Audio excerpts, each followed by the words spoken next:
Another World Cup qualifier is in the books, and Iran is getting closer and closer to Qatar 2022. On today's episode, we will show you highlights from Iran's match against Lebanon, and we'll be previewing the upcoming qualifier against Syria. You know the deal, and you know what time it is. It's time for Team Melli Talk.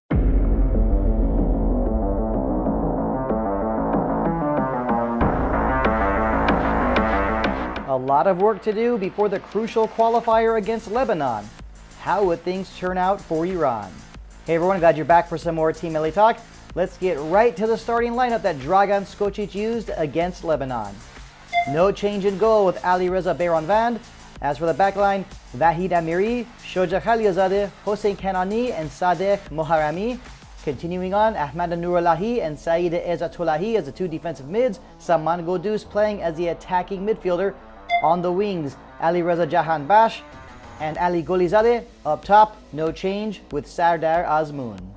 Great to see Saman Ghodus in the starting lineup. Let's check out the first half highlights. In the third minute, Iran on the attack, but the Lebanese defenders doing a good job of closing down space. 10 minutes later, a long ball to Ali Reza Jahanbakhsh, but his header goes wide. Jahanbakhsh once again, but his shot this time is saved by Mustafa Matar. What looked like a cross that was going out of bounds actually ends up at the feet of Sunni Saad, and he puts his shot past Ali Reza Bayramvand.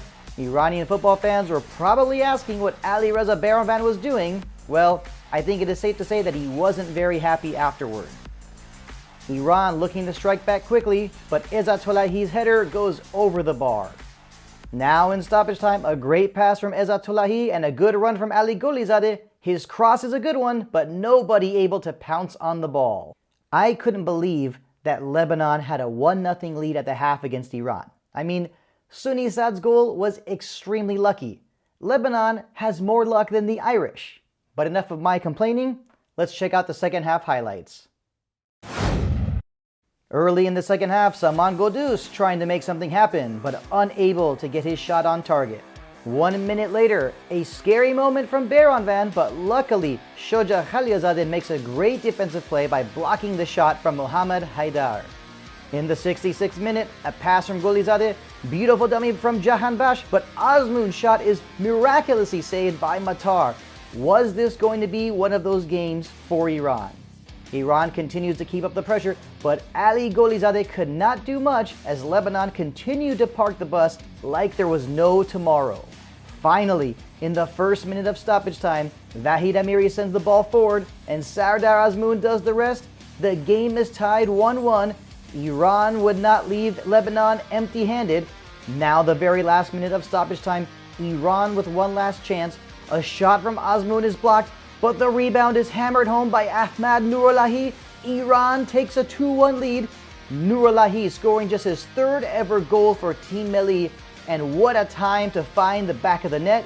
And that's the way it would end, a 2-1 victory for Iran. Iran leaves Lebanon with 3 vital points and remains top of the group.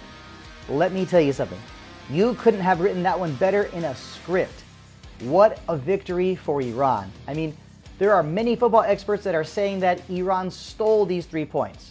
Well, at the end of the day, earn or steal, 3 points are 3 points, and this was a huge victory for Iran. We've got to be realistic and realize that this wasn't the most impressive match for Iran. Yes, Iran did dominate possession and had way more scoring opportunities than Lebanon, but in fact, Lebanon only had 1 shot on target the entire match, and that shot was the goal from Sunni Saad in the first half.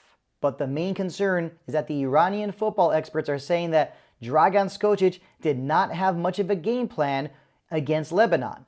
And for many people, after watching the game, it probably is very evident that the plan for Dragan Skocic was to cross the ball from the flanks and hope for something good to happen. And when we look back at the first goal from Sardar Azmoun, first there was a pass from Vahid Amiri that led to the goal. But take a look at the huge defensive mistake from one of Lebanon's best defenders, Felix Michel. The pass was intended for Sayed Manesh. He got his foot on it, but it went straight to Azmoun. Yes, definitely some luck for Iran, but we all know every football team experiences some good luck and some bad luck. And as for the man of the match, no question at all, Vahid Amiri was the man of the match in this victory over Lebanon. And credit has got to go to Dragan Skocic for his substitutions. Bringing on Milad Mohammadi for Saman Ghoddos was extremely important because it gave Vahid Amiri the opportunity to play as an attacking midfielder instead of playing at the left back position. And he was involved in both goals. You know, Vahid Amiri actually gets criticized a lot, especially when things don't go well for Iran. But Vahid Amiri plays with a lot of heart. Really loved what he was able to do against Lebanon. Afarin, good job on the victory. Now, what about you? Who was your man of the match in Iran's victory over Lebanon? Leave a comment down below. Always looking forward to getting your input.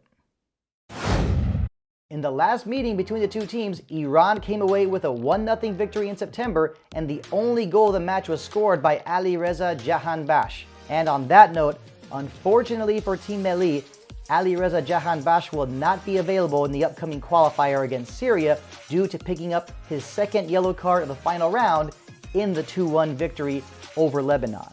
As for the other players that were booked, Saman Ghoddos, Milad Mohammadi, and Ehsan Hajsafi. Milad Mohammadi will also be suspended for the match against Syria due to picking up his second yellow card. And on another note, Ehsan Hajsafi also got yellow carded, but he didn't play against Lebanon.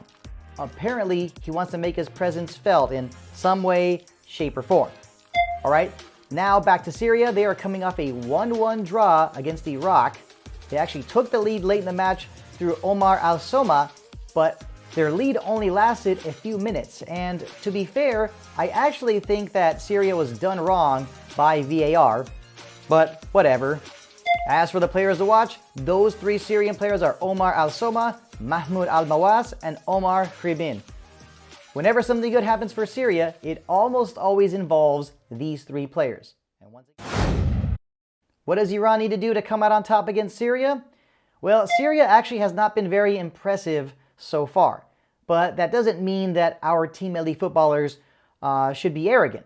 They've got to respect their opponent, and Syria will be tough to beat no matter where the match is played. As for the keys to victory, very simple once again. Close down space in midfield and be alert for the entire match. Now, when looking back at that goal against Lebanon, this was a perfect example of not being alert for the entire match. From here on out, I'd like to think that Alireza Bayramvan's going to be a little bit more cautious whenever there's a clearance or some kind of cross near the penalty area.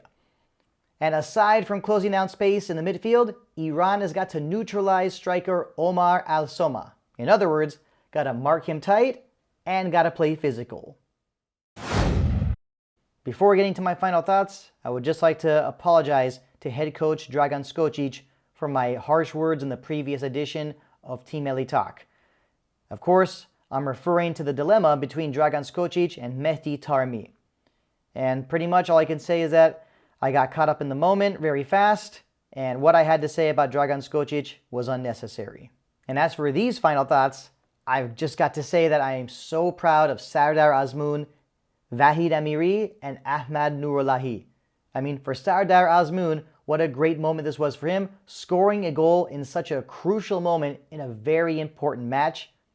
Vahid Amiri, I love the effort he brings to the pitch. He refuses to give up. He has so much heart. The bottom line, he is a legend.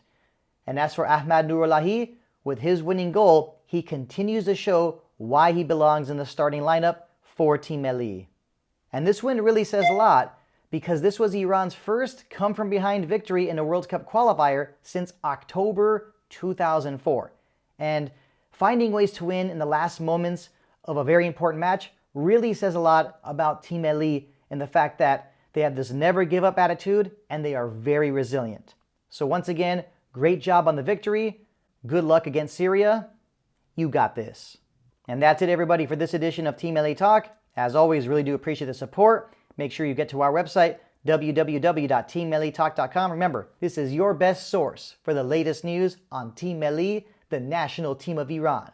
Make sure you find us on social media, Facebook, Instagram, Twitter. You know the handle, @Team Melli Talk. Don't forget to like, comment, share, subscribe.